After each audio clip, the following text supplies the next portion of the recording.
جب حالات سے تنگ آ کر ہم پردیس کا رخ کرتے ہیں تو وہاں ہماری جنگ دو چیزوں سے ہوتی ہے،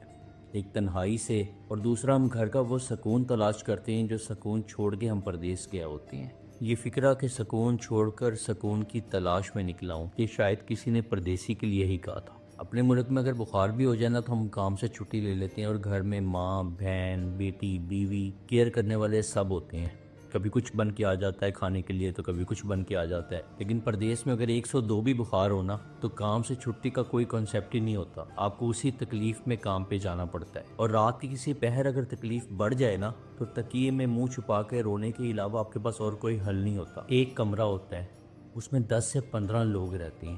کیونکہ کرائے اتنے زیادہ ہوتے ہیں کہ اگر سب شیئر نہ کریں تو برڈن برداشت ہی نہیں کر سکتے۔ باہر کھانا اتنا مہنگا ہوتا ہے کہ کھانا کمرے میں ہی بنانا پڑتا ہے، اور جس کی کھانا بنانے کی باری ہوتی ہے اسے ایٹ لیسٹ 30 لوگوں کا، کیونکہ اگر 15 لوگ ایک کمرے میں رہتے ہیں تو 2 ٹائم کا بھی کھانا لگاؤ تو 30 لوگوں کا کھانا ایک وقت میں بنانا پڑتا ہے۔ اور جس کچن میں وہ کھانا بنتا ہے اس کا ٹیمپریچر تم تصور نہیں کر سکتے، ایک تندور ہوتا ہے، تندور، اور آپ کے پاس کھانا خراب بنانے کی کوئی گنجائش نہیں ہوتی، کیونکہ اگر آپ سے کھانا خراب ہوا تو ایسی تنقید کا سامنا کرنا پڑتا ہے کہ ویسی تنقید تو شاید ایک سانس بھی اپنی بہو پہ نہیں کرتی ہوگی۔ ایک واش روم ہوتا ہے اور یوز کرنے والے 10 سے 15 لوگ، اور حالات تو تب ورسٹ ہو جاتے ہیں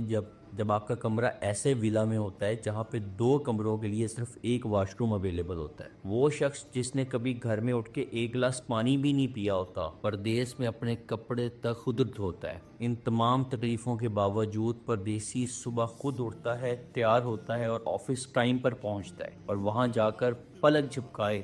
انتھک محنت سے کام کرتا ہے۔ کام پر جتنی بھی بھوک لگی ہو کھانا نہیں کھاتا، کیونکہ کھانا مہنگا بہت ہوتا ہے، وہ کمرے میں آ کر ہی کھانا کھاتا ہے۔ آپ کام سے کتنے ہی تھکے ہوئے کیوں نہ آئیں، اگر آپ کی کھانا بنانے کی باری ہے تو آپ کو کھانا بنانا ہی پڑے گا۔ پردیسی کی آنکھوں میں سپنے ہوتے ہیں اور کندھے پہ ذمہ داریوں کا بوجھ ہوتا ہے، اور وہ بوجھ اٹھائے دن ہفتوں میں بدل جاتے ہیں، ہفتے مہینوں میں بدل جاتے ہیں، اور مہینے سالوں میں بدل جاتے ہیں۔ پردیسی کی عمر ڈھلتی رہتی ہے، وہ ویڈیو کال پہ اپنی اولاد کو جوان ہوتے دیکھتا رہتا ہے، اپنی بیوی کی ڈھلتی ہوئی جوانی دیکھتا رہتا ہے۔ پورا مہینہ محنت کرنے کے بعد جب تنخواہ ہاتھ میں آتی ہے نا تو اپنی ساری تنخواہ گھر بھیج دیتا ہے تاکہ گھر والے کچھ سکون کا سانس لے سکیں۔ صرف کچھ رقم جو اس کے خرچے کے لیے ہوتی ہے وہ اپنی جیب میں رکھتا ہے، اور پھر اگلے مہینے کی تنخواہ کی دوڑ میں لگ جاتا ہے۔ کئی سالوں میں اگر اس کو ایک دفعہ اپنے دیس آنے کا موقع مل جائے نا، کوئی رشتہ دار آ کے یہ نہیں پوچھتا کہ وہاں تمہارے حالات کیسے ہیں، بلکہ جب پردیسی اپنا بیگ کھولتا ہے نا تو رشتہ دار یہ دیکھتے ہیں کہ ہمارے لیے کیا لے کر آئے ہیں۔ پردیسی کی چھٹیاں پلکتے جھپکتے گزر جاتی ہیں، ابھی تو اس کا دل بھی نہیں بھرا ہوتا کہ واپسی کا وقت ہو جاتا ہے۔ وہ بوجھل قدموں کے ساتھ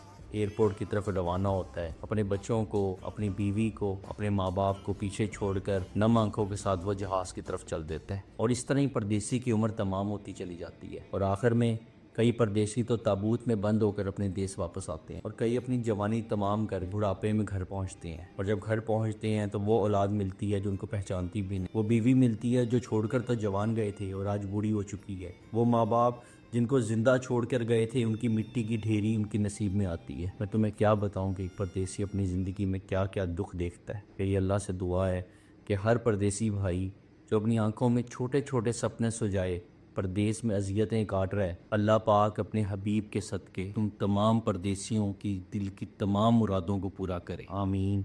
ثم آمین۔ جنہ تو جان قربان میری وہ سارے میرے